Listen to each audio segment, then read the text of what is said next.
لما ينبسي إنسان كل ما رأيه مدينة الأدب والعلم والسعي لما ينبسي إنسان كل ما رأيه مدينة الأدب والعلم والسعي لما ينبسي إنسان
الحمد لله وصلى أبدا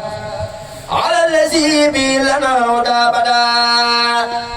لا إله إلا الله محمد رسول الله فلا إله إلا الله هو الله الذي خلقكم ثم رزقكم ثم يميتكم ثم يحييكم هل من شركائكم من يفعل من ذلكم سبحانه وتعالى fàttali suñu bopp waaye fàttali mbokku taalibe yi ci lenn loo xamante ni bokk nañu ko waaye bokk na tamit ci luñ bëgg a fàttalante ak yéen muy melokaan Murid Sadio muy